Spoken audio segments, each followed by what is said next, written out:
हरे कृष्णा। तो आप सब भक्तों का हार्दिक स्वागत है गोवर्धन पूजा महोत्सव के अंदर। और कल दीपावली का दिन था, अमावस्या, आज प्रतिपदा है। और आप सब इस कथा को कई जानते हैं, मोटा मोटा सब भक्त की क्या कथा हुई थी। तो आज क्या महोत्सव है जानते हैं? हुआ क्या था मतलब गोवर्धन पूजा के दिन, आज के दिन? नहीं, यहाँ सब गलत कर जाते हैं। आज के दिन भगवान ने गोवर्धन को नहीं उठाया था। आज के दिन गोवर्धन की नहीं, स्थापना भी नहीं हुई थी। और क्या हुआ था? नहीं, गोवर्धन का जन्म भी नहीं हुआ था। आज गोवर्धन की पूजा की गई थी भगवान में ब्रजवासियों के द्वारा, है ना। तो आज प्रतिपदा के दिन पूजा की गई और फिर रात होते होते इंद्र को बहुत गुस्सा आ गया। तो कल से जो है इंद्र, भाई दूज यानी भ्रातृ द्वितीया के दिन से जो है इंद्र ने बारिश चालू की ब्रज के ऊपर। और कितने दिन तक करते रहे? 7 दिन तक। तो द्वितीया से लगा लीजिए अष्टमी तक जो है ये बारिश चलती रही, ये फेस्टिवल चलता रहा। तो कब भगवान ने उठाया किस दिन गोवर्धन को? वैसे मतलब कल के दिन सुबह उठाया या मैं भी आज रात को उठाया रहेगा, लेकिन आज नहीं उठाया था, ऐसा है। तो इसलिए गोवर्धन पूजा को थोड़ा ऐसा मतलब अंतर नहीं है, कोई बड़ी बात नहीं, सब एक ही लीला है, लेकिन जस्ट एक टेक्निकल कि आज के दिन हुआ क्या था। और फिर नवमी के दिन जो है इंद्र और सुरभि के साथ प्रार्थना करने आए थे। तो पूरा जो एपिसोड है ये एक तरीके से 9 दिन तक चलता रहा, है ना। और दशमी के दिन सबने फिर आराम किया अपने घर में जाके। एकादशी को नंद महाराज ने जो है व्रत किया और द्वादशी को नंद महाराज को कौन पकड़ के ले गए? जल्दी स्नान किया जमुना में, वरुण देव। तो ये सब लीला इसी सीक्वेंस के अंदर में होती है। तो गोवर्धन, अब ये जो पूरा प्रसंग है बहुत बड़ा है और इसमें अनेकों शिक्षाएं प्राप्त होती हैं। तो मैं कुछ शिक्षाएं संक्षेप में से बोल के जा रहा हूं, आप स्वयं पढ़ के इसको समझ सकते हैं। और 2, 3 और समय बचेगा तो चौथा पॉइंट पे हम 4 महत्वपूर्ण पॉइंट पर चर्चा करेंगे। तो क्या चर्चा? सबसे पहले क्या हुआ कि इंद्र की हर साल पूजा किया करते थे। क्यों किया करते थे? अगर थोड़ा शांति बनाए रख सकते हैं थोड़ा अच्छा रहेगा। जो भक्त लोग आ रहे हैं या बच्चे हैं इत्यादि, तो आप थोड़ा शांति से कार्य करेंगे तो अच्छा है। या पीछे जो गोवर्धन बना रहे हैं वो भी।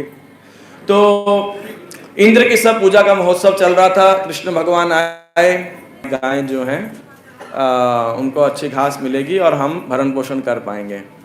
तो भगवान कृष्ण वहाँ पे बोलते, अब भगवान कृष्ण एक फिलॉसफी बोलते हैं वहाँ पे, उसको बोलते हैं कर्म मीमांसा, मतलब वर्क इज वर्शिप, है ना, कि कर्म ही पूजा है, ये एक सिद्धांत है। तो ये कृष्ण भगवान ने बोला यहाँ पे, लेकिन क्या वो सही सिद्धांत है? वो सिद्धांत सही है या नहीं है? कितने लोग कह रहे हो है, सही है ये सिद्धांत, कर्म ही पूजा है? कितने लोग कहते हो सिद्धांत सही नहीं है? अच्छा, और कितने लोग बोलते हो कि पता नहीं, कंफ्यूज है? हाँ, तो ऑफ कोर्स मैं इसमें बहुत डिटेल में जा रहा हूँ, लेकिन कर्म ही पूजा है ये एक बहुत लोगों का सिद्धांत रहता है, वर्क इज वर्शिप। लेकिन वो ये कहते हैं कि काम करोगे तभी आपको परिणाम प्राप्त होगा। ये देवता भगवान इसमें कहाँ से बीच में आ गए, है कि नहीं? बेसिकली कुल मिला के सिद्धांत का ये मूलभूत आधार है कि अगर भगवान हैं भी तो भी वो कर्म के वशीभूत हैं और आप कर्म करोगे तभी आपको परिणाम प्राप्त होगा। मतलब आम का बीज बोएंगे तभी तो आम का फल प्राप्त होगा। आम का पेड़ उगेगा कि नहीं उगेगा? जब बीज ही नहीं बोया आपने तो कैसे उगेगा? और आम का बीज बोया है तो परिणाम क्या मिलेगा? आम ही मिलेगा आपको, उस पर केला नहीं मिलेगा, संतरा नहीं मिलेगा, चीकू नहीं मिलेगा। तो बोले इसलिए महत्वपूर्ण पार्ट क्या है? बीज बोना। आपने बीज बोया इसीलिए आपको फल प्राप्त हुआ, ठीक है कि नहीं? तो अब इसमें देवता सब कहां से आ गए, भगवान कहां से आ गए परिणाम देने में? बताइए, देवता कहां से बीच में आ गए? भाई जब अब आपने बीज बोया ही नहीं तो बीज मिलेगा नहीं। तो ऐसा तो है नहीं कि बंजर जमीन से अपने आप ही आम का पेड़ आ गया या दूसरे पेड़ आ गए, ऐसा नहीं है। तो भगवान इस सिद्धांत को यहाँ बोलते हैं। अभी सिद्धांत को कैसे काट सकते हैं आप? यदि आपके पास सिद्धांत मिले तो बोले देख कितनी बारी लोग कर्म करते हैं लेकिन परिणाम नहीं मिलता है। आप सैकड़ों बीज बोएंगे, 2-4 पेड़ निकलेंगे, है कि नहीं? कितनी बारी जो है लोग कर्म करते हैं, देखिए कितने बच्चे पढ़ाई करते हैं है ना। और कई लोग ज्यादा पढ़ाई भी करते हैं लेकिन परिणाम सेम नहीं आता है, परिणाम अलग अलग आता है। क्यों? अगर सबने बराबर कर्म किया है तो बराबर आना चाहिए ना परिणाम। कितनी बारी पुरुष और स्त्री जो है संतान उत्पत्ति के लिए कार्य करते हैं लेकिन संतान नहीं होती है। क्यों? अगर केवल कर्म से, केवल मैकेनिज्म से, एक सिंपल मैकेनिक से रिजल्ट आ सकता था तो फिर हर बार क्यों नहीं आता है कि नहीं।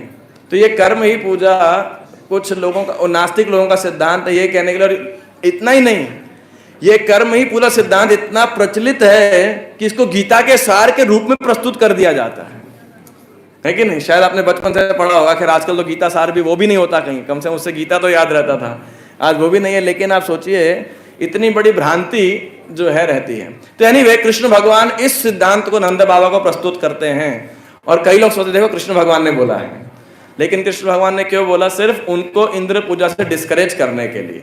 इसका मतलब ये नहीं है कि, हालांकि इसके वक्ता भगवान श्री कृष्ण हैं भागवतम के अंदर, लेकिन इसका मतलब ये नहीं है कि यह सिद्धांत सही है, क्योंकि किसी एक कंटेक्स्ट में, एक मूड में उन्होंने इस बात को बोला था कि कर्म ही सर्वोपरि है और कर्म ही पूजा है। तो गधा सबसे बड़ा पुजारी है कि नहीं, सारा दिन काम करता है वो तो, है ना। तो भक्त लोगों के लिए क्या है? पूजा ही कर्म है।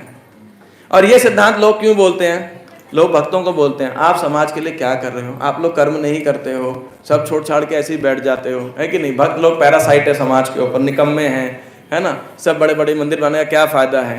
तो ऐसे लोग जो है इस प्रकार के सिद्धांत बोला करते हैं। तो एनीवे कृष्ण भगवान ने सिद्धांत बोला नंद महाराज, लेकिन उनको सिद्धांत से कोई मतलब नहीं था, उनको इंद्र से कोई मतलब नहीं था, उनको कृष्ण से प्रेम था। तो इन्होंने क्या किया? कृष्ण ने बोला कि क्यों ना ये जो यज्ञ की सामग्री है ये सब हमारा, हम लोग क्या हैं। तो भगवान श्री कृष्ण एक बहुत सुंदर श्लोक बोल रहे हैं यहाँ पे, न नह पुरो जनपदा न ग्राही न नहीं 10:24 इस एक पहले वाला तस्मात् नहीं, ये नहीं, न नह पुरो जनपदा न ग्रामा न गृहा वयम वनौकसास्तात् नित्यम वन शैला निवासिनः।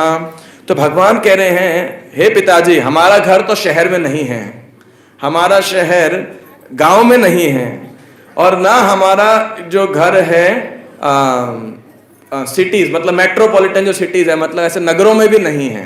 कहाँ है? वनों का सस्तात नित्यम वनशैल निवासिनः, कि हम लोग तो वन में रहने वाले लोग हैं। कृष्ण ऐसा कह रहे हैं, है ना। नित्यम वनशैल निवासिनः, हम वन में रहने वाले हैं और वन में गुजर बसर करने वाले हैं। इस विषय में बहुत लंबी चर्चा की जा सकती है। आधुनिक समाज की संरचना शहरों पर आधारित है, वन को उखाड़ते जा रहे हैं, जंगल की जगह कंक्रीट जंगल बनते जा रहे हैं। लेकिन वास्तविकता में जो मानव सभ्यता है वो वनों के ऊपर आधारित है, जहाँ पे जो पशु हैं, पशु भी नहीं कहना चाहिए, विशेषकर गाय है और अन्य जो घर के पशु रहते हैं वो सब वहाँ चर सकते हैं। वन से आपको जीने के लिए लगभग सारी सामग्री प्राप्त हो जाती है, नदियों से जल प्राप्त हो जाता है, वातावरण शुद्ध रहता है। तो इसलिए भगवान ये भी नहीं कह रहे कि हम गांव में रहने वाले हैं, भगवान ने कह रहे हैं हम जंगल के वासी हैं, हम वनवासी हैं, वन में रहने वाले हैं। क्योंकि इसलिए उसका नाम क्या है? वृंदावन। वृंदाग्राम नहीं है, मतलब गुरुग्राम आप बोल सकते हैं, लेकिन वृंदाग्राम नहीं है। वहां पे कितने वन है ब्रज के अंदर? 12 वन। केशी क्या है? केशी घाट, वंशी वट, द्वादश कानन, 12 वन है वहां पे। किसी को नाम याद है पूरे 12 के 12? नहीं है तो आप याद कर सकते हैं बाद में, है ना। मधुवन, भांडीर वन, भद्रवन, लहोवन, काम्यवन, मत और नहीं खेलन वन को नहीं आता उसमें, लोहवन, भद्रवन, एनीवे तो बहुत सारे वन हैं जहाँ पे भगवान ने अनेक अनेक लीलाएं की हैं। तो कृष्ण भगवान कहते हैं कि हे पिताश्री, हम गौवों, ब्राह्मणों और गोवर्धन पूजा के, गोवर्धन पर्वत के आनंद के लिए जो सामग्री इंद्र पूजा के लिए हमने इकट्ठी की है देते हैं। तो ठीक है, तो ऐसा जब बोला तो सब ब्रजवासी जो है कृष्ण के प्रेम के कारण मान गए। और इससे क्या सिखाना चाह रहे हैं? देखिए ये बहुत महत्वपूर्ण बात है, और वो है कि भगवान श्री कृष्ण गायों और ब्राह्मणों के महत्व को बता रहे हैं इस लीला के अंदर। तो पहला कर्म मीमांसा फिलॉसफी को रिजेक्ट करना, दूसरा भगवान क्या कर रहे हैं? ये गायों और ब्राह्मणों के महत्व को स्थापित कर रहे हैं। तीसरा भगवान कह रहे हैं देवताओं की पूजा करने की आवश्यकता है, तो डेमीगॉड वर्शिप के बारे में हमें भगवान जो है खंडन करें कि मेरे को यदि आपने पूजा कर लिया तो सभी देवताओं की सभी की पूजा हो गई, आपको अन्य जो है मेहनत करने की आवश्यकता नहीं है।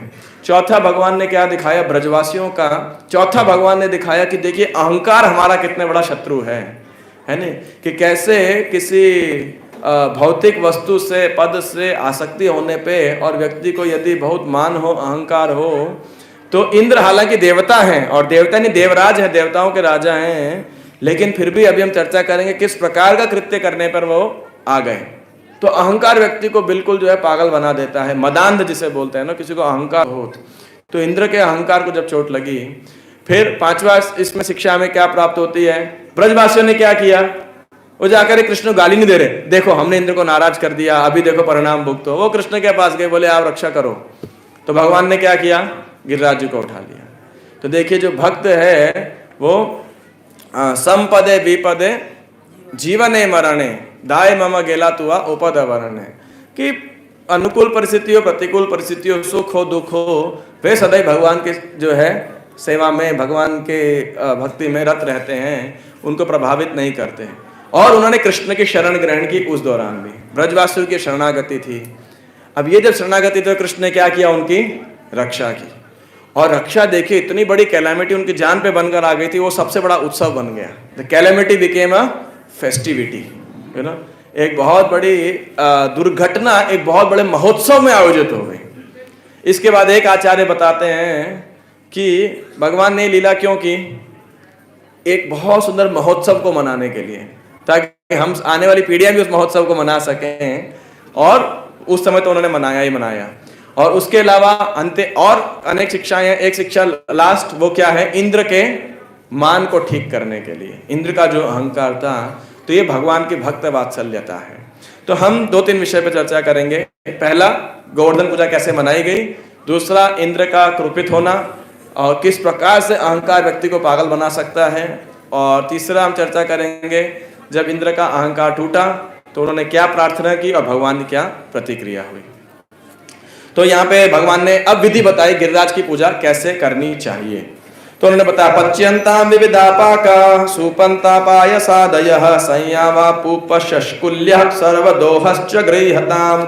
उन्होंने बताया खीर से लेके तरकारी के शोरवे यानी वेजिटेबल सूप तक के विविध पकवान तैयार किए जाएं, अनेक प्रकार के बढ़िया पापड़ तल लिए जाएं या सेक लिए जाएं, तथा दूध के जितने पदार्थ बन सके उन्हें इस यज्ञ के लिए एकत्र किया जाए। तो मतलब अनेक प्रकार के खूब, मतलब सैकड़ों हजारों प्रकार के व्यंजन बनाए गए, वेजिटेबल सूप, सब्जियां, दूध के आइटम, मिष्ठान इत्यादि, पापड़ इत्यादि, जितने भी व्यंजन हो सकते हैं, है ना, तो ऐसे बनाया जाए। तो ये कुकिंग सबसे पहला, खूब अन्नकूट सबने बनाया। आजकल क्या हो जा रहा है, हम अन्नकूट भी बनाते हैं तो उसमें बहुत सारा फ्रूटी, रियल जूस वो सब बाहर का रख देते हैं, लेकिन असली क्या है कि सब भक्त एक दिन पहले से, मतलब दीपावली की रात से दीपावली के दिन से आप सब सोच सोच के आइए, अलग अलग व्यंजन बना के ले गए खूब मात्रा के अंदर। फिर क्या किया जाए, वैदिक मंत्रों में पटु ब्राह्मणों को चाहिए कि यज्ञ की अग्नियों का ठीक से आवाहन करें, तत्पश्चात तुम लोग पुरोहितों को उत्तम भोजन कराओ और गौएं तथा अन्य भेंटें दान में दो। मतलब ब्राह्मणों को, पुरोहितों को बुलाओ, यज्ञ करें और यज्ञ की जो अग्नि है उसका आवाहन करें, उनको आप भरपूर मात्रा में प्रसाद दीजिए और गायें और अन्य उपहार उन्हें दक्षिणा में दीजिए। फिर कुत्ते तथा चांडालों जैसे पतितात्माओं समेत हर एक को उपयुक्त भोजन देने के बाद सबको भोजन दीजिए आज के दिन। मतलब अन्नकूट मतलब अनंत जो है, और उसको सबको खिलाओ, कुत्तों को, चांडालों को, सबको खिलाइए। तो आज का जो महोत्सव का सेकंड पार्ट है, पहला पार्ट था कुकिंग और दूसरा पार्ट क्या है, डिस्ट्रीब्यूटिंग। मतलब गोवर्धन पूजा में ऐसा रिकॉर्ड बनाना चाहिए, कितने लोगों को प्रसाद बांटा हमने, ये भी एक हर किसी को प्रसाद बांटना चाहिए। और ये सब करने के बाद आप क्या कीजिए, सारी गौओं को घास खिलाइए, उनको भी भोजन दीजिए। और गोवर्धन जो पर्वत है उनको अपनी जो भेंट आपने इंद्र के लिए है, वस्त्र और सोना चांदी और इत्यादि सब, वो सब आप गिरिराज जी को ऑफर कीजिए, गोवर्धन को ऑफर कीजिए। अच्छा, अब इसके बाद क्या करें, अभी तक प्रसाद का मेंशन नहीं आया है, अभी तो खिलाओ। अब भर पेट भोजन करने के बाद अब प्रसाद पाओ, है ना, सही अन्नामृत पाओ। अब नेक्स्ट क्या होने वाला है, खा के सो जाओ। नहीं, राधा कृष्ण गुण गाओ। तो भगवान ने आगे क्या बोला, भर पेट भोजन करने के बाद तुम में से हर एक को, क्योंकि अभी तक क्या कुकिंग किया, डिस्ट्रीब्यूशन किया है ना, गायों को खिलाया, गोवर्धन की पूजा करी, तो स्वाभाविक है लोग थक जाएंगे, भूख लगी होगी, और भूख लगने के बाद में जब आप खाएंगे प्रसाद तो विश्राम करना चाहेंगे, लेकिन रिफ्रेश होना चाहिए। तो क्या बोला, हर एक को वस्त्र तथा आभूषण से खूब सजना चाहिए। अब सब कपड़ा बड़ा गंदा हो गया होगा, तो आप बढ़िया वस्त्र पहन के आभूषण एकदम अब पार्टी करेंगे असली, है ना, और अपने शरीर में चंदन लेप करो, और तत्पश्चात गौओं, ब्राह्मणों, यज्ञ की अग्नि और गोवर्धन पर्वत की प्रदक्षिणा करो। तो बढ़िया वस्त्र पहन के आओ और फिर परिक्रमा करो। जय श्री जगन्नाथ बलदेव सुभद्रा महारानी की जय। तो आज के दिन ये जो गोवर्धन परिक्रमा किसने की थी? भगवान कृष्ण ने और समस्त ब्रजवासियों ने। तो ये तभी भक्त लोग जो है जो अन्नकूट बनाते हैं उसकी 4 बार परिक्रमा करते हैं, है ना। और इसके बाद भगवान बोले, देखो पिताश्री मेरा विचार है, आपको अच्छा लगे तो आप करो, लेकिन ऐसा यज्ञ होगा तो गौओं, ब्राह्मणों, गोवर्धन पर्वत को और मुझको भी अत्यंत प्रिय होगा। तो सब मान गए, तो जो है उसे उचित मान करके बिल्कुल ऐसा ही किया सबने। और जब सारी भेंटें ऑफर की तो भगवान ने क्या किया, बहुत विशाल रूप गोवर्धन पर्वत के रूप में धारण कर लिया और पर्सोनिफाइड रूप के अंदर प्रकट हुए, है ना, और घोषणा की मैं गोवर्धन पर्वत हूं, और सारा का सारा जो भेंट उन्होंने खा लिया, जितना भी था।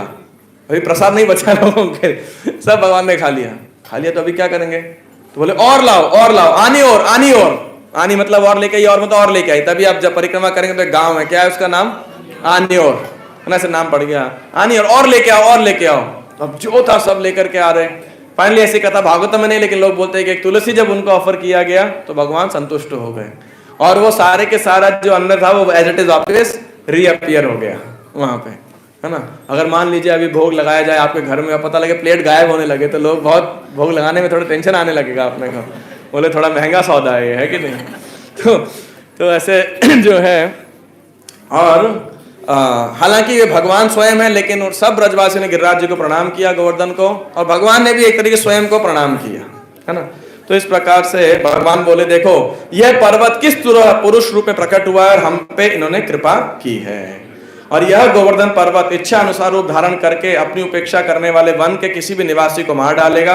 अतः अपनी गौओं तथा सुरक्षा के लिए हम उसको नमस्कार करें। अतः सर्प इत्यादि जो जंतु रहते हैं गोवर्धन पर्वत, उनसे हमारी रक्षा करेंगे, आप लोग चिंता मत कीजिए। तो अब गोवर्धन पूजा आज के दिन ये महोत्सव आयोजित हुआ, गिरिराज जी की पूजा की गई, भोग लगाया गया, उन्हें भेंट अर्पित की गई, उनकी प्रदक्षिणा किया गया, और गिरिराज जी प्रकट हुए आज के दिन। अब जब ये हो गया तो इंद्र को तो अब तो इंद्र को बहुत क्रोध आया। अब देखिए इंद्र कोई असुर नहीं है, ये बात आप जानिएगा, और इससे एक बड़ी महत्वपूर्ण शिक्षाएं हमें कई प्राप्त होती हैं। इंद्र कौन है? सुर हैं, देवता हैं, देवताओं के राजा हैं, मतलब लीडर हैं, है कि नहीं, प्रतिष्ठित हैं, सम्मानित हैं, और भगवान के ही एम्पावर्ड प्रतिनिधि हैं, वो कतई असुर नहीं है। लेकिन देखिए अपने पद के प्रति वो आसक्त थे, आसक्त हो गए कि मैं देवराज इंद्र हूं और मैं वर्षा का अधिष्ठाता देव हूं, तो ये लोग मुझे सम्मान करने चाहिए। ये गांव के ब्रजवासी लोग, इनकी ऐसी मजाल, इनकी ऐसी हिम्मत कि मेरी पूजा को नकार के पर्वत की पूजा करेंगे। तो ऐसा आप देखिए, ये उनकी अहंकार को बहुत लग गया। क्यों? क्योंकि उनको सम्मान पाने की आदत पड़ गई थी, है कि नहीं। तो अब थोड़ा भी अपमान, और भूल गए कि भाई हम तो नौकर हैं, चाहे देवराज के पद पर हैं, पद पे बैठे, कुर्सी पे, हमारा दायित्व है, लेकिन शक्ति भगवान से प्राप्त हो रही है हमें, हम तो केवल निमित्त मात्र हैं, करने वाले तो भगवान हैं। तो जैसे गीता में कह रहे हैं ना भगवान, अहंकार विमूढ़ात्मा कर्तामिति मन्यते, प्रकृति है क्रियमाणानि गुणै कर्माणि सर्वश अहंकार विमूढ़ात्मा कर्तामिति मन्यते। तो इंद्र इससे बहुत आसक्त हो गए, और क्या किया उन्होंने, आप ये देखिए, इतने क्रोधित हो गए तो इंद्र ने अपने संवर्तक बादलों को बुलाया। ये प्रलय के दौरान आते हैं उन बादलों को जो पूरी पृथ्वी पे प्रलय करने के लिए सक्षम हैं। तो लेकिन इंद्र ने उनको बुलाया, सॉरी, और क्या बोल रहे हैं इंद्र कि अब देखिए ये वचन सुनेंगे ना तो बहुत आपको भी आश्चर्यजनक लगेगा।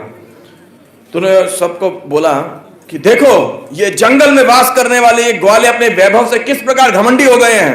उन्होंने एक सामान्य मनुष्य कृष्ण की शरण ग्रहण की है और इस तरह देवताओं का अपमान किया है। आप सोचिए, अब हो बिल्कुल उल्टा रहा है। वो अपने पद से, अपने वैभव से जो है उन्मत्त हो गए हैं लेकिन क्या कह रहे हैं, कृष्णम मर्त्यम उपाश्रित ये चक्रु देव हेलनम, कि देखिए कृष्ण मर्त्य एक मनुष्य की बात सुन करके उन्होंने जो है ऐसा देवताओं की अवहेलना कर दी। और फिर क्या कह रहे हैं कि इन्होंने उस कृष्ण की शरण ग्रहण करके वाचालम बालिशम स्तब्धम अज्ञम पंडित मानिनम कृष्णम मर्त्यम उपाश्रित गोपा में चक्र अप्रियम। वो कह रहे हैं ये बातूनी लड़का वाचाल बड़बड़ करता रहता है हर समय, और बालिशम ये बच्चा है, बुद्धि नहीं है इसके अंदर, बेवकूफ है। स्तब्धम, स्तब्धम मतलब क्या, घमंड ढीठ, और अज्ञम मूर्ख, बच्चे में क्या अकल है, और मानता अपने आप को पंडित है। बड़ा मतलब बच्चा है लेकिन बातें बड़ी बड़ी करता है। क्या बोलते ये मुंह, क्या बोलते मुंह मसूर की दाल, कैसा कुछ बोलते ना, हाँ ऐसा करके उदाहरण देना गलत है।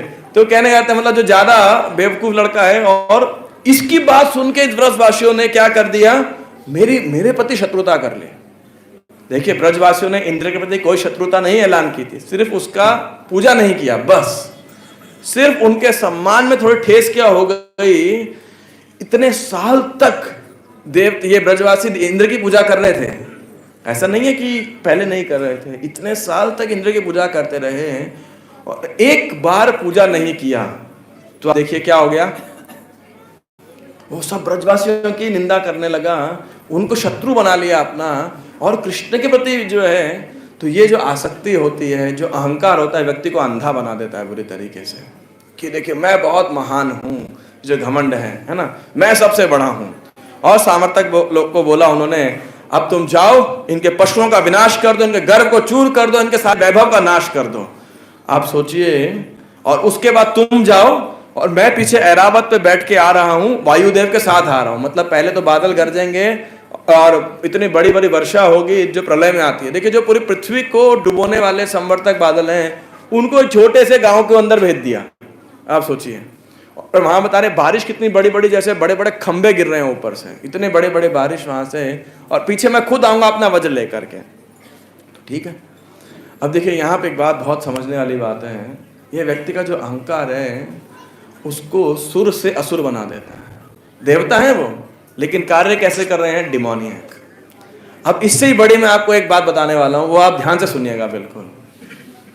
अब कई बार हमें ऐसा लगता है जब कोई भक्त समाज में कोई भक्त गलत कार्य करता है, राइट, तो हमारा क्या प्रतिक्रिया होती है, देखो इनकी माला करने का क्या फायदा, भक्त हैं फिर भी ऐसा करते हैं, है कि नहीं। कई बार आपने ऐसा डायलॉग सुना होगा, बोला होगा, आपके लिए किसी ने बोला होगा, भक्त हैं फिर भी इनको जो है नम्रता नहीं है, इतने क्रोधी हैं, इतने अहंकारी हैं, पैसे का घपला कर देते हैं, या कुछ भी ऐसा ना उल्टा सुल्टा बोल देते हैं, मिस। आपने सुना ऐसा डायलॉग ना, बोला भी होगा कई बार, ये कैसे भक्त है, है कि नहीं, है ना। अब आप देखिए, जब भागवतम आप पढ़ रहे हो, ये बोले ये कैसा भक्त है इंद्र, आप बताइए, आपको सोचना नहीं चाहिए, ये कैसा भगवान ने सेवक रखा हुआ जो भगवान से ही शत्रुता मोल ले ली, और इतना नहीं ब्रजवासियों को मारने के लिए आ गए। आप सोचिए, अरे समझा देते, डरा देते, आ जाते, थोड़ा मीटिंग कर लेते, क्लैरिफाई कर लेते, सीधा मारने के लिए भेज दिया। आप सोचिए, है ना, और अपने आप को देवता कहते हैं।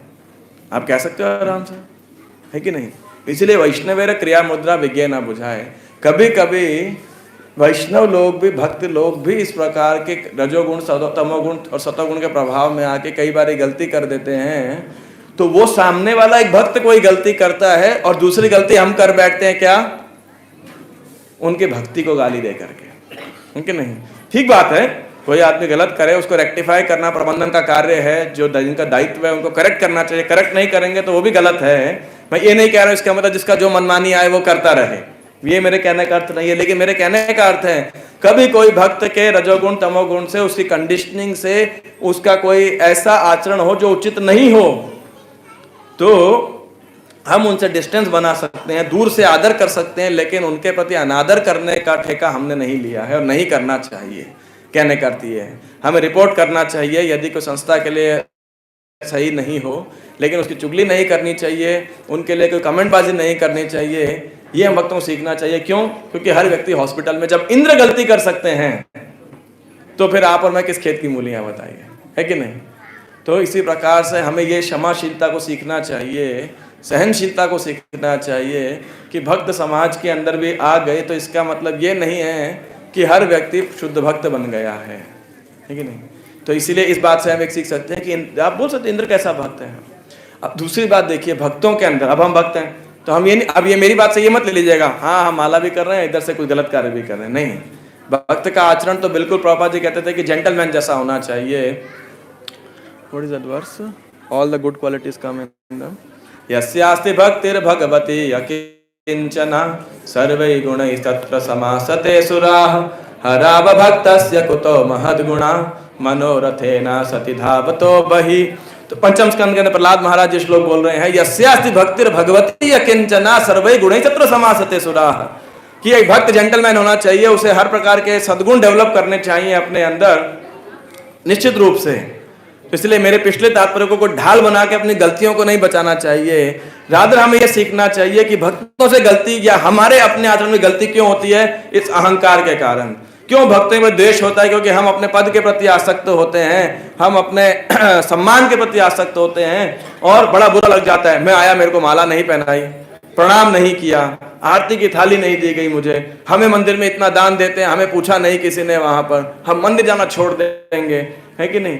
अनेक प्रकार के अहंकार के हमारे वशीभूत होते हैं। अहंकार जो है बहुत स्ट्रांग होता है और जिसके कारण कभी कभी अहंकार या आसक्ति जब होती है किसी वस्तु से, चाहे वो घर के प्रति हो, जैसे एनीवे क्योंकि अभी तक सब प्रभु जी को दान दे, माता जी लोगों को अगर कभी कुकिंग में कमी निकाल दिया मान लीजिए, है ना, तो लगेगा ओ बाप रे हमको आप बता रहे हो कैसे कुकिंग होनी चाहिए, बचपन से करते आए हैं, ठीक है तुम कर लो, है कि नहीं। क्यों?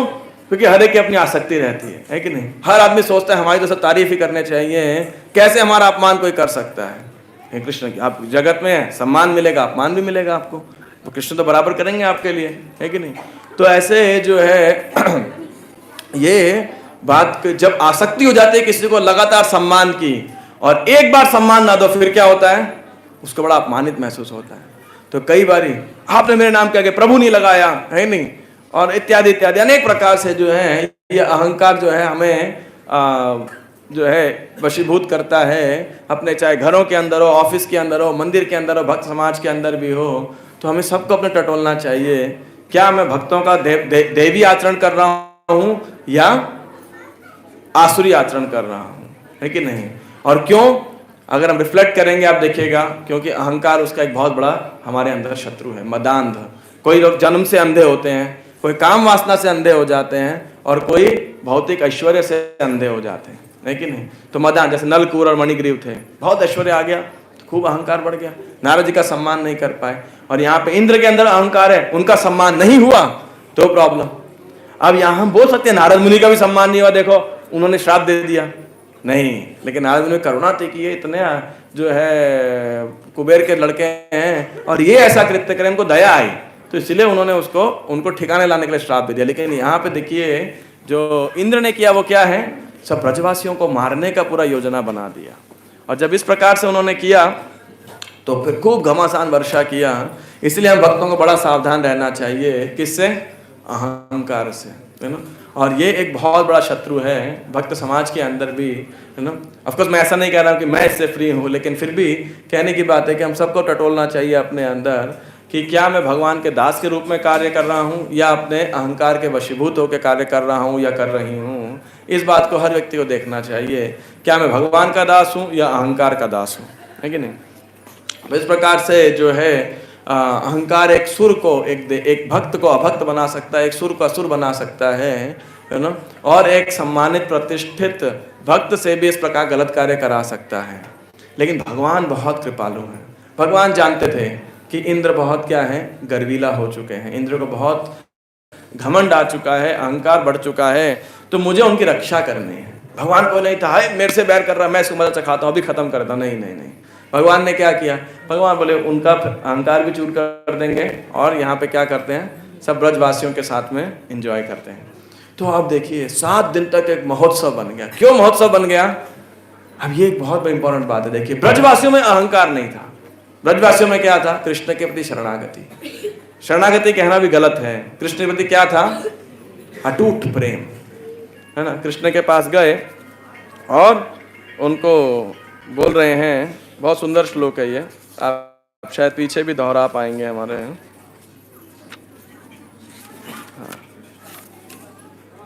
कृष्ण कृष्ण महाभाग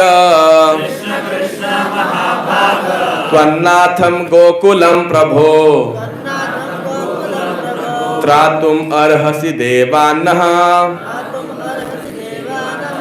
कुपितात भक्तवत्सलः। देखिए उनको ठंडी लग रही थी, इतने ओले बरस रहे थे ऊपर से, लेकिन कहाँ गए वो? कृष्ण के पास गए। और कृष्ण को क्या कह रहे हैं? कृष्ण कृष्ण महाभाग, हे कृष्ण, हे परम भाग्यशाली कृष्ण, त्वन्नाथम गोकुलम प्रभु, आप हमारे नाथ हैं, गोकुल के ईश्वर हैं। त्रातुम अर्हसि देवान्नः। अभी देखिए गोकुल का दो अर्थ है, गोकुल जगह का नाम भी, और गोकुल मतलब गायों के समुदाय के, आप उनके रक्षा करने वाले। नमो ब्रह्मण्य देवाय गो ब्राह्मण हिताय च जगत हिताय कृष्णाय गोविंदाय नमो नमः। तो आप इंद्र के क्रोध से गौओं को बचाइए, आप अपने भक्तों पे इतने वत्सल है, हमें भी बचा लीजिए। देखिए ब्रजवासी भी क्या कह रहे हैं? पहले रक्षा किसकी करो? गौओं की रक्षा करो, उसके बाद हमारी रक्षा कीजिए। आज मनुष्य समाज निकृष्ट हो चुका है, इन गायों की हत्या कर रहे हैं आप देखिए, है ना। मतलब जो निकृष्टता की जो हद हो सकती है, सीमा हो सकती है, वो है कि गायों जैसे प्राणी का, जो हमारी माता है, उनका वध हो रहा है, और शिशु जो अपना को कुछ नहीं कर सकते, उनका गर्भपात किया जा रहा है, उनको मारा जा रहा है। इस संसार में कहाँ से खुशी आएगी आप बताइए? कहाँ से आनंद आएगा? दुख क्यों नहीं आएंगे? ये वायरस क्यों नहीं आएगा? इकोनॉमिक स्लोडाउन क्यों नहीं होगी? होगी होगी, स्वाभाविक है। जब इतना पाप करेंगे तो प्रकृति तो अपना बोलबाला दिखाएगी दिखाएगी। तो भगवान तो समझ गए कि भाई इंद्र ने ऐसा किया है, तो भगवान कहे आप चिंता मत कीजिए, और सबको सांत्वना दिया। और भगवान गए, आसानी से बिल्कुल गोवर्धन पर्वत उठा लिया। और कैसे उठाया? सीधे हाथ पे नहीं, दोनों हाथों पे नहीं, ये बाएं हाथ पे उठाया, और उसके बाद उसकी भी सबसे छोटी उंगली। आप बताइए, मतलब इससे क्या किया जाता है? सिर्फ कान खुजाने के अलावा कोई काम कर सकता है आदमी? मतलब इसमें कोई बल नहीं होता है, और इस पे उठा करके आराम से। इंद्र को एकदम शौक, ऐसे कैसे हो सकता है?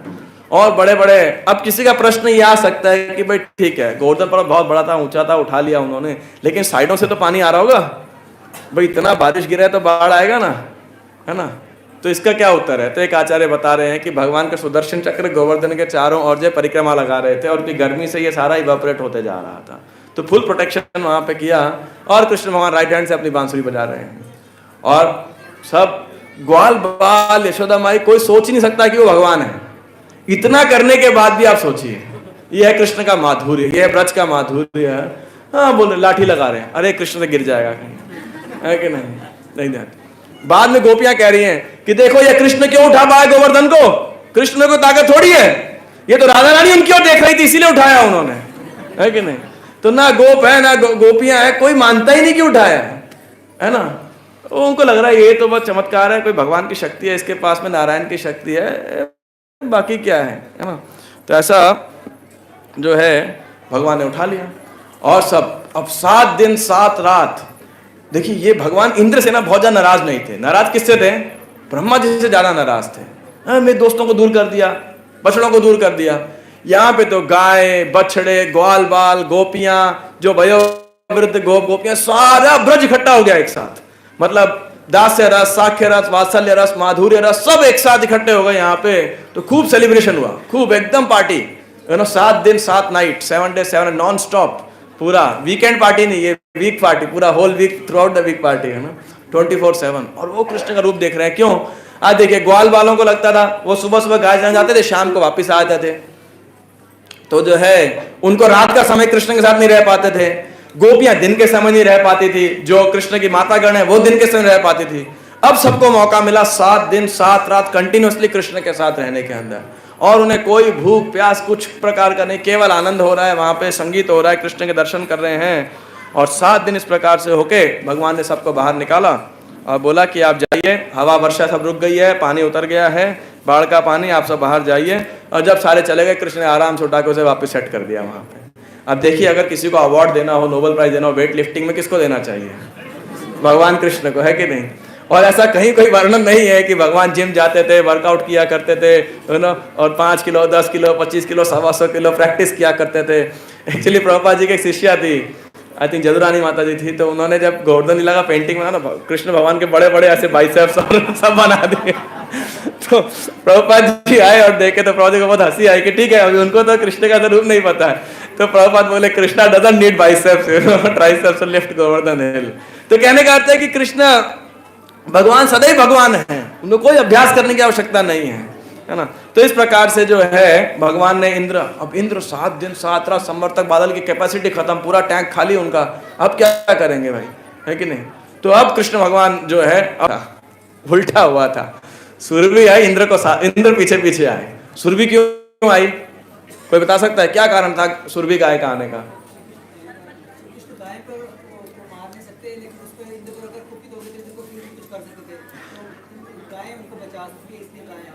ओके, लास्ट, यस, सुरभि गाय के वंशज की उन्होंने रक्षा किया था। हाँ, तो सुरभि भगवान का धन्यवाद देने आए थे, कह रहे इनका नाम इंद्र है लेकिन आप असली इंद्र हो हमारे, गोविंद है ना, तभी वहां गोविंद कुंड बना, आप गोविंद हैं, हमारे इंद्र हैं, आपने हमारी रक्षा की। ये इंद्र तो हमें मारना चाहता था, लेकिन देखिए गाय को जो मारना चाहता था सुरभि माता, उनको लेकर के आई। ये है गौ माता, ये है वैष्णव कल्चर कि जो आपको मारना भी चाहे आप उसको रक्षा कीजिए, टिट फॉर नहले पे डाला नहीं है ना। तो सुरभि गाय लेकर के इंद्र को बहुत लज्जा आई।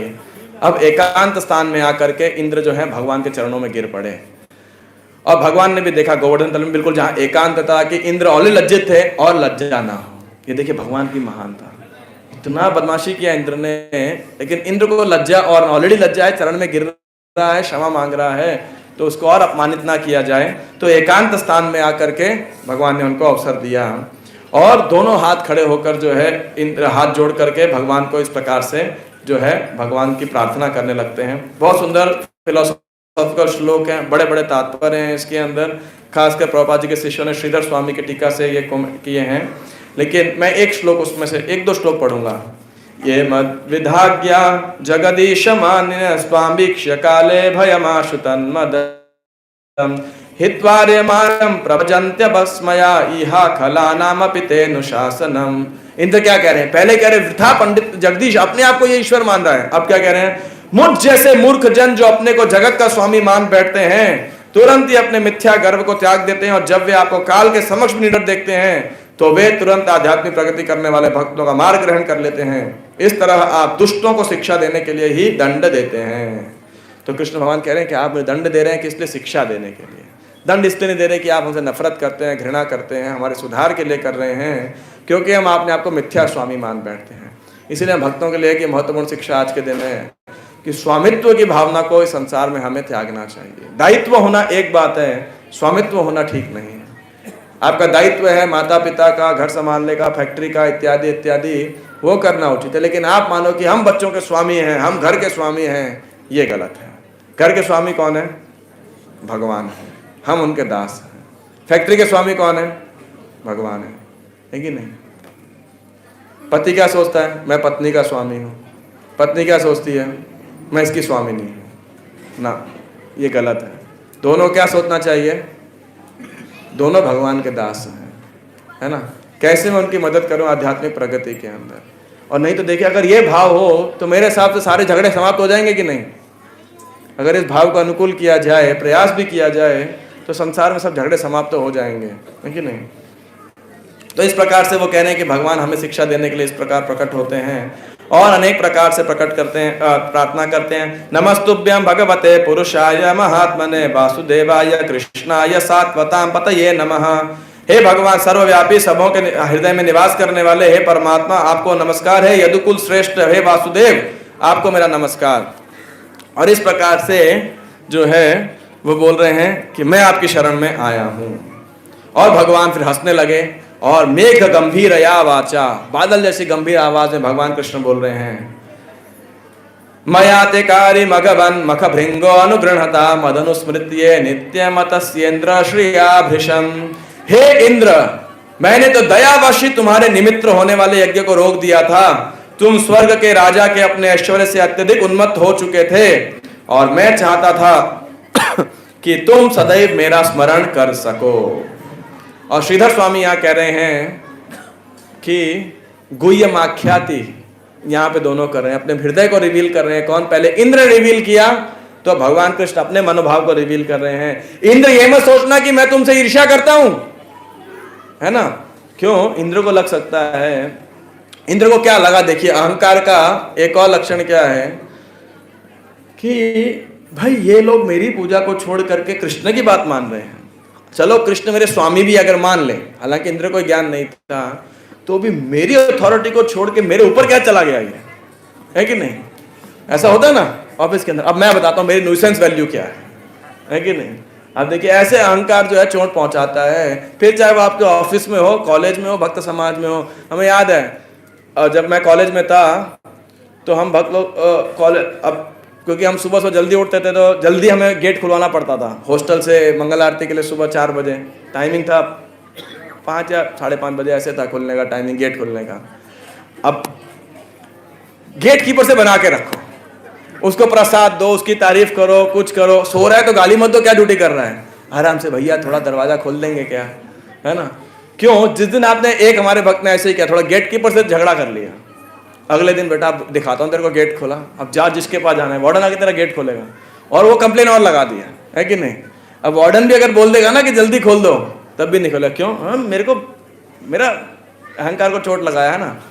तो ऐसा है, हम अगर पॉलिटिकल सपोर्ट में जाते हैं तो जनरली हमें यही करना पड़ता है, नीचे वाले के जितना है काम ले लो, उसकी ईगो संतुष्ट रखो। तो ये सब जगह है, आप देखिए। तो इंद्र के साथ भी ऐसा था, जो है यह अहंकार है।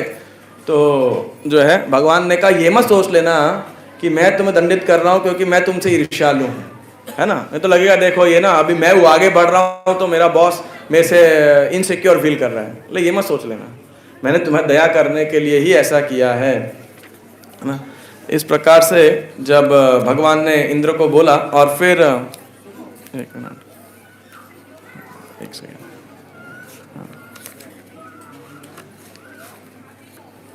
तो भगवान इस प्रकार से उन्हें बोले, और बोले, अब देखिए भगवान ने क्या बोला, मामेश्वर्य श्रीमदांधो दंडपाणिम न पश्यति तम भ्रंश्यामि संपद्यो यस्य चेच्छामि अनुग्रहम। अपनी शक्ति ऐश्वर्य के नशे में उन्मत्त मनुष्य मुझे अपने हाथ में दंड का डंडा लिए हुए अपने निकट नहीं देख पाता। यदि मैं उसका वास्तविक कल्याण चाहता हूं तो मैं उसे भौतिक सौभाग्य के पद से नीचे घसीट देता हूं। ये देखिए भगवान की विशेष कृपा है। एक भक्त के अहंकार को तोड़ने के लिए भगवान उसके भौतिक सौभाग्य को कभी कभी घसीट देते हैं। कोई अगर सरेंडर्ड भक्त है तो भगवान उसके ऐश्वर्य को, भगवान उसके वैभव को एक बार छीन लेते हैं ताकि उसका गर्व नष्ट हो सके। ऐसा नहीं कि भगवान देते नहीं हैं, भगवान देते बहुत हैं, लेकिन जब भक्त की भलाई हो तब, जिसमें देने में या वापस लेने में। भगवान को लेन देन से मतलब नहीं है। भगवान तो किससे मतलब है? अपने भक्त की आध्यात्मिक उन्नति से मतलब है। भगवान अथाह प्रेम करते हैं अपने भक्तों के साथ में। और आप में से जो भी यहाँ मौजूद है ये मत सोच लीजिएगा भगवान हमसे प्रेम नहीं करते हैं। भगवान अथाह प्रेम करते हैं हम में से हर जीव के साथ में। हम शायद भगवान के दर्शन कर पाए ना कर पाए, लेकिन जगन्नाथ जी की आंखें बहुत बड़ी बड़ी हैं, सबका दर्शन कर रहे हैं। कौन कौन आए थे गोवर्धन पूजा मनाने के लिए? कौन कौन क्लास में सो रहे थे? कौन कौन बातें कर रहे थे? कौन ध्यान से सुन रहे थे? भगवान सब नोट कर रहे हैं किसके अंदर क्या भावना है। तो भगवान ने इंद्र को क्या आदेश दिया? इंद्र वापिस जाओ, मेरी आज्ञा का पालन करो और स्वर्ग के राजपथ पर बने रहो। हाँ बोले कि ये कैसा जस्टिस है भाई, दोबारा ऐसे ही आदमी को बैठा दिया। और अब देखिए इतना नहीं, अभी ये 27वां अध्याय है, लगभग 55 के आसपास अध्याय, जब 60 के आसपास अध्याय आएगा सत्यभामा के साथ जाते हैं। अदिति का, उनकी माता का कुंडल लेने के लिए वापस जाते हैं और भगवान आते लौटाते हैं। सत्यभामा ने बोल दिया ये पारिजात ले लो थोड़ा साथ में। एक पेड़ क्या उखाड़ लिया, इंद्र ने लड़ाई कर दिया सब देवताओं ने कृष्ण भगवान के साथ। सुखदेव गोस्वामी को वहां गुस्सा आ गया थोड़ा, बोले धिक्कार है ऐसे देवताओं के ऊपर, है ना? क्या है धिक्कार है ऐसे मान और पद के ऊपर जो हमें कृष्ण का विद्रोही बना दे, है ना? तो भगवान कह रहे हैं किंतु मिथ्या अभिमान से रहित होकर गंभीर बने रहना।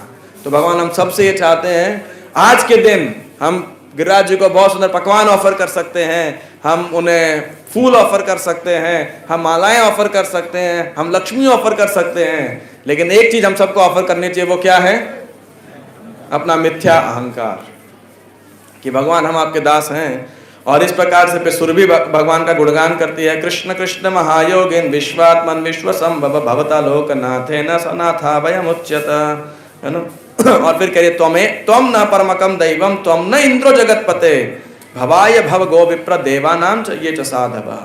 आप जो है लाभ, हमारे लाभ हेतु आप हमारे इंद्र बने। और फिर सुरभि गाय जो है उनका अभिषेक करती है और फिर स्वर्ग में वापस जाती हैं। और जो है इंद्र वापस जाते हैं अपने पद पे दोबारा स्थित होते हैं, तो जो है भगवान कृष्ण बहुत दयालु हैं, अपने भक्त को करेक्ट करते हैं, रेक्टिफाई करते हैं, उससे घृणा नहीं करते हैं, ईर्ष्या नहीं करते हैं, बारंबार प्रयास करते हैं। ऐसे ही भगवान बारंबार हमारे जीवन में हमें अवसर प्रदान करते हैं कैसे हम उनकी शरण ग्रहण कर सकें। लेकिन जैसे महाराज कहते हैं, तो गोपाल कृष्ण महाराज, हम लोग बहुत अच्छे भक्त हैं, बोलते हैं हम लोग बहुत ढीठ हैं, कि नहीं, बार बार सुनते हैं लेकिन हमारे ऊपर असर नहीं पड़ता है। तो गोवर्धन पूजा वो फेस्टिवल है जिसके अंदर हम अपने अहंकार को, अपनी आसक्ति को, भौतिक आसक्ति को त्याग करके भगवान के शरण ग्रहण करें। भगवान के शरण ग्रहण करेंगे, बड़ी से बड़ी विपत्ति भी जो है हमारी संपत्ति बन जाएगी, है ना। एक श्लोक है, महाविपत्तौ संसारे यह स्मरेत मधुसूदन विपत्ति तस्य संपत्ति। एक आखिरी मैं भूल गया कि महाविपत्तौ संसारे, संसार में जब महाविपत्ति में यह स्मरेत मधुसूदन, यदि कोई भगवान मधुसूदन को याद करता है, वो विपत्ति उसकी क्या बन जाती है, संपत्ति बन जाती है। क्यों? क्योंकि उसको उस समय कृष्ण का दर्शन हो पाता है ना। भवतः दर्शनम यत् स्यात् अपुनर्भव दर्शनम विपदा संतुता शाश्वत तत्र तत्र जगत गुरु। इसलिए कुंती महारानी क्या कह रहे हैं, हमें और कष्ट दीजिए। तो आप ये प्रार्थना मत कीजिए हमें और कष्ट दीजिए, बाद में आप मुझे गाली दोगे, भाई लेक्चर में दे दिया और आप उत्साहित होकर बोल दिए। लेकिन जो है भगवान ने सुन लिया, मान लो प्रार्थना कार्तिक के महीने के अंदर, है ना, तो समस्या हो जाती है कई बार। भाई जब समस्या आती है तो हमारी सारी श्रद्धा का टेस्ट हो जाता है। तो ऐसा मत आप सोचिएगा, लेकिन फिर भी हमारा प्रयास होना चाहिए कैसे अधिक से अधिक हम कृष्ण का स्मरण कर सकते हैं, अपने अहंकार को त्याग सकें। यह अहंकार बाधा है हमें कृष्ण का स्मरण करने के अंदर, है कि नहीं।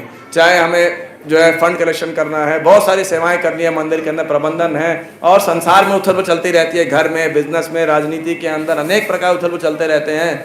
लेकिन इसके बीच में हमारे जीवन का लक्ष्य फिर भी चेंज नहीं हो सकता, ना होना चाहिए। और जीवन का लक्ष्य एक ही है, भगवान श्री कृष्ण के चरण कमलों की शरण ग्रहण करना। श्री गिरिराज महाराज की, गोवर्धन पूजा महोत्सव की, बोलो गिरिराज धरण की, पिता गौर प्रेमानंदे हरे हरे।